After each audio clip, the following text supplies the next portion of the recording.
හැම දිනාටම සුබ දවසක්. හරිත නිම්නේ විනාඩියක් එක්ක ඔයාලා මේ එකතු වෙන්නේ. ඉතින් අපි අද යන්නේ ලංකාවේ ලස්සන ප්‍රදේශයක් වෙන යටියන්තොට ප්‍රදේශයට.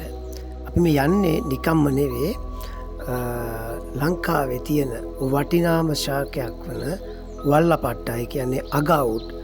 ඉතින් මෙන්න මේ ශාකයට පණුවෙක් එනවා මේ කාලෙදී. ඉතින් මේ පණුව නිසා මේ ගස්වල කොළවලට ඒ වගේම මේකේ ගහේ කඳට විශාල හානියක් සිද්ධ වෙනවා. ඉතින් අපි ලස්සන තැනකට යනවා මේ කෘමි හානිය වළක්වා ගන්නට ලංකාවේ නිෂ්පාදනය කරපු වසවිසෙන් තොර කාබනික කෘමිනාශකයක් අරගෙන. ඉතින් ඒ කෘමිනාශකේ නම නම් දැම්ම කියන්නට බෑ අපිට. ඒ කොහොම වුණත් අපි බලමු මේක යෙදුවට පස්සේ මේ කෘමියට මොකද්ද වෙන්නේ කියන එක. ඉතින් නම කියන්නට බැයි නම් ඇයි මේක ගැන කියන්න කියලා උගන්න ගැටලුවක් ඇති වෙන්න පුළුවන්.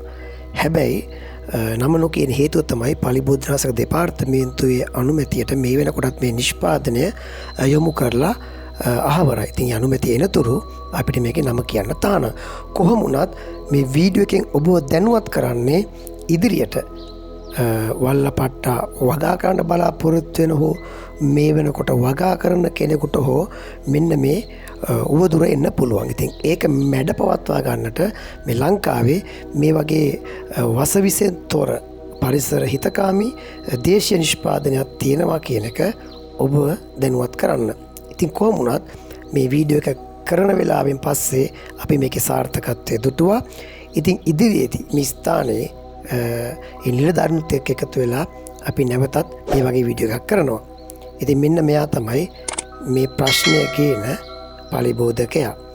ඉතින් මෙයා ඇවිල්ලා සෙනදලඹුවගේ ශරීරයට සෙනදලඹුවගේ ශරීරය හා සමානව සතෙක් මෙයා. ඉතින් මෙයා තමයි මේ විශාල හානිය සිද්ධ කරන්නේ.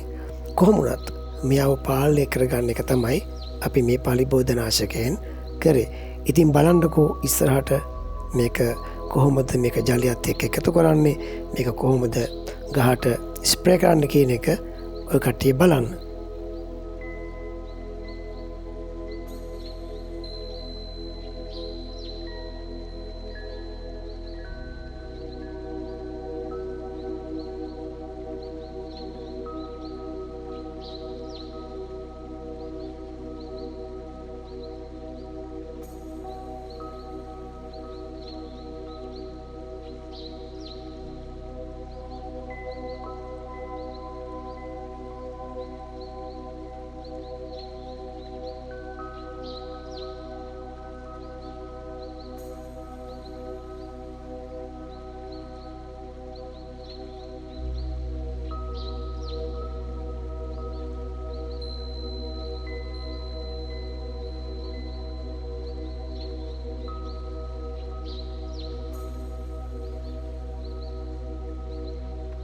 ඔන්න ඉතින් කට්ටිය මේ කෘමිනාශකය යොදන්නටයි මේ යන්නේ. ඉතින් මේ සාර්ථකත්වය පිළිබඳව නැවත අපි වීඩියෝ එකකින් හමු වෙමු. කොහොම වුණත් දේශීය දේ අගය කරන එක තමයි හරිත නිම්නේ විනාඩියක් තුළින් අපි හැමදාමත් කතා කරන්නේ. ඉතින් එහෙමනම් නැවතත් මේ වගේ ලස්සන වීඩියෝ එකකින් හමු වනතුරු ඔයාලා හැමෝටම සුබ දවසක් වෙන්න කියලා ප්‍රාර්ථනා කරනවා. ගිහින් එන්න. ජය වේවා.